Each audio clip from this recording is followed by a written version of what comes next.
All right, so today we are breaking down the legalities surrounding the on-screen marriage of Triple H and Stephanie McMahon on November 29th, 1999. Now, let me just say this. I am not talking about the marriage between Paul Levesque and Stephanie McMahon, which is in real life and, as far as I know, is quite valid and they're doing very well. So again, I'm talking about the kayfabe storyline wedding between Hunter Hearst Helmsley, Triple H, the character, and Stephanie McMahon. On November 29th, 1999, right before the vows of Stephanie McMahon and Test, Triple H appears and shows a video where the night before, he drove an unconscious Stephanie through the Tunnel of Love in Las Vegas. Now, this is also the same place where Michael Jordan got married to Eva. Just some Bulls trivia for you, the GOAT. Triple H pays $40 for a wedding ceremony, presents a marriage license.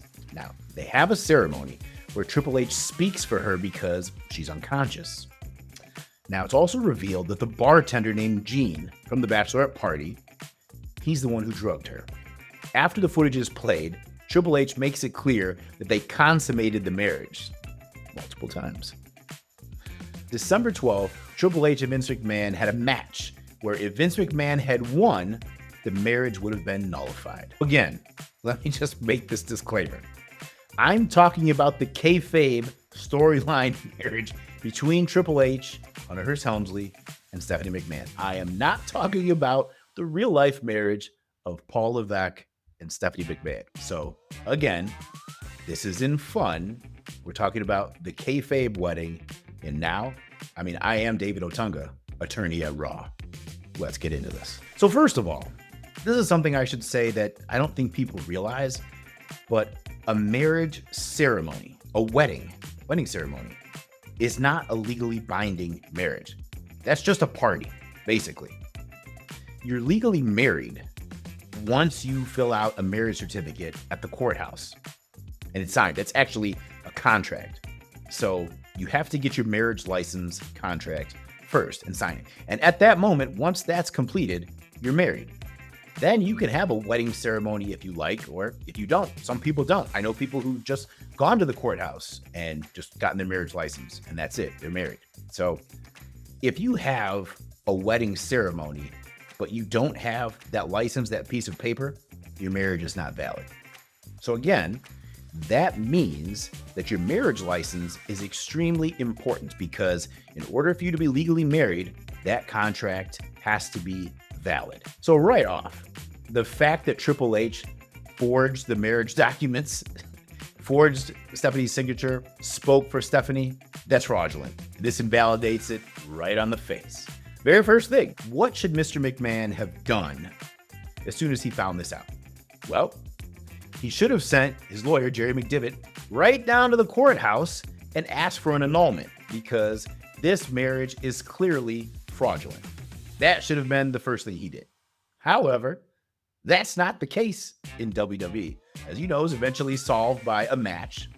But this is what he should have done. Now, the McMahons should have sued Triple H for a number of things. Intentional infliction of emotional distress. That's one. This is easy. That's a layup here. You have fraud. Obviously, the marriage contract is fraudulent. And then also it was fraud because Triple H was impersonating Stephanie. He was signing things under her name, speaking for her. That's fraud. Identity theft, identity fraud. Not to mention, Triple H could be sued for unjust enrichment. Just think about this.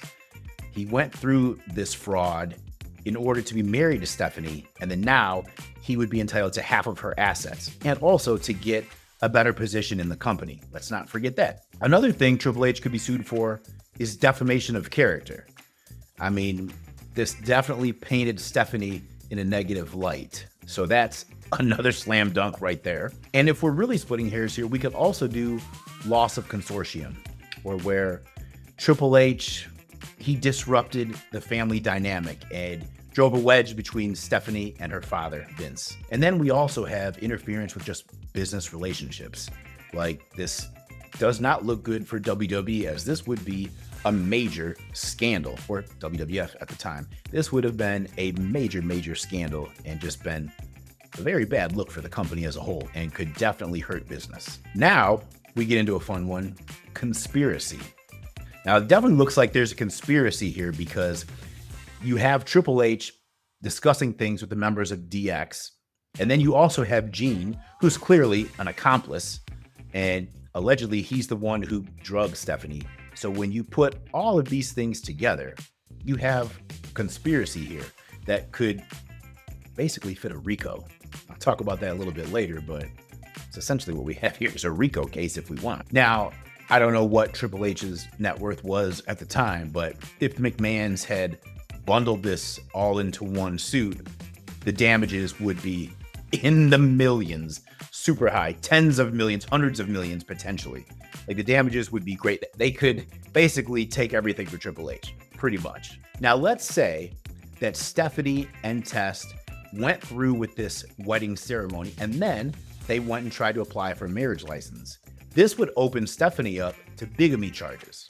And bigamy is being married and then while trying to get another marriage license. You can't be married to two different people at the same time. Now, if we want to look at criminal actions here, there's a ton. Write-off, kidnapping, false imprisonment. Like, if you're driving somebody around who's unconscious against their will, that's kidnapping. This is as clear as it gets. Could be transporting them across state lines. Like, this is major. So kidnapping and false imprisonment go together. Not to mention, Stephanie was drugged with some substance. I don't know if that was legal or illegal. I don't know if they just gave her some really strong alcohol or if they put something in it.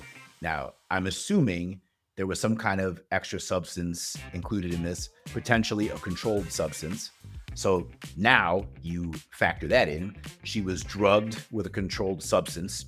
It's a felony right there. So the controlled substance, that could be assault and battery. Assault with a controlled substance. Battery, it was against her will, administering a controlled substance against somebody's will. Now back to this potential RICO charge. Now, we saw Triple H with the members of DX talking this over and Gene.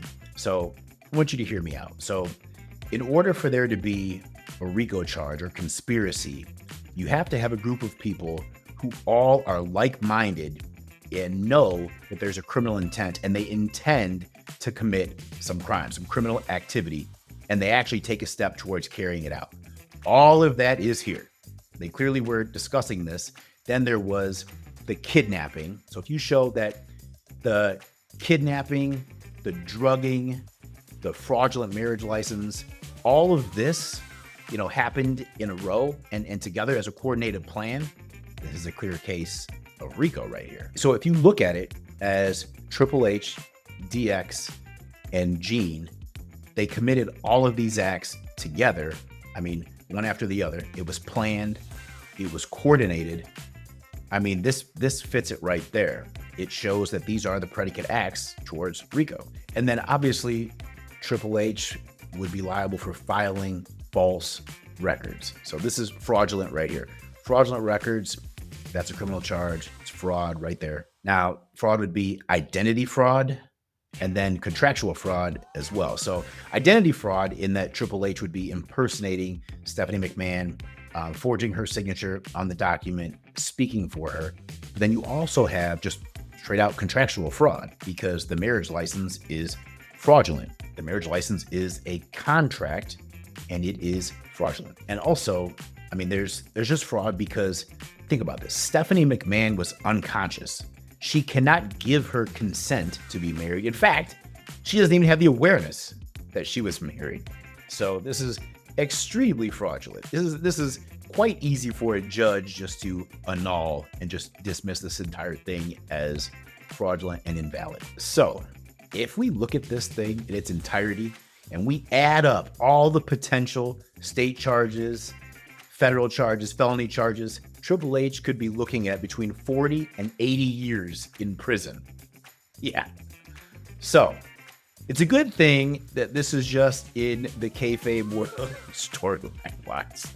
If Triple H were looking between 40 and 80 years, I can tell you one thing right now.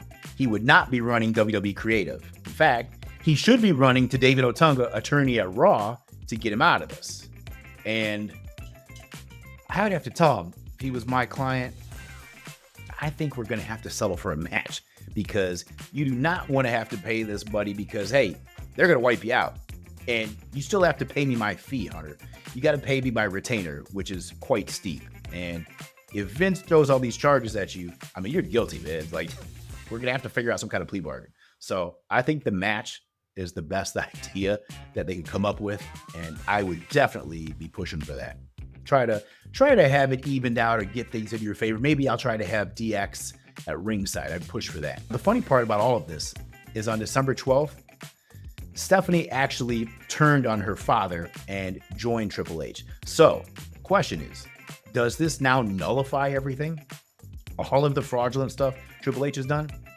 No, it does not. So think about this. Triple H fraudulently married Stephanie. Now she has a change of heart and likes Triple H. So let's say she wants to be married to Triple H. And she thinks, well, we're already married. We already have the license. We can just go on living like this and be happy. You could, until somebody made an issue of it. So if her father, years later, then decided to challenge the validity of their marriage, he would be right, because that marriage is invalid and would be struck down. So in essence, Triple H and Stephanie would have to go file a new marriage license, one that she actually can sign, not fraudulently, when she can actually speak for herself. And in that case, it would then be a valid marriage contract. So they would have to first get the fraudulent one invalidated and then actually go get a new legitimate marriage contract, which is what Paul Levesque and Stephanie McMahon did in real life, as far as I know. Because again, we're talking about the kayfabe storyline and not real life. So after all this happened, let's say Stephanie has a change of heart and, wants to be married to Triple H. Now, this doesn't stop the criminal charges if they were already brought against Triple H, because Stephanie's not a part of that. That would be brought by the state or the federal government. However, the civil charges, they could still be brought by Vince McMahon. It just would be a lot harder to prove if Stephanie is not cooperating and she's now on Triple H's side. And obviously then Stephanie wouldn't bring civil charges herself. But her father still could, and on behalf of the company as well. So there you have it. Now, this is my first kayfabe law video, so let me know how you like it and any other kayfabe law topics in wrestling you want me to cover.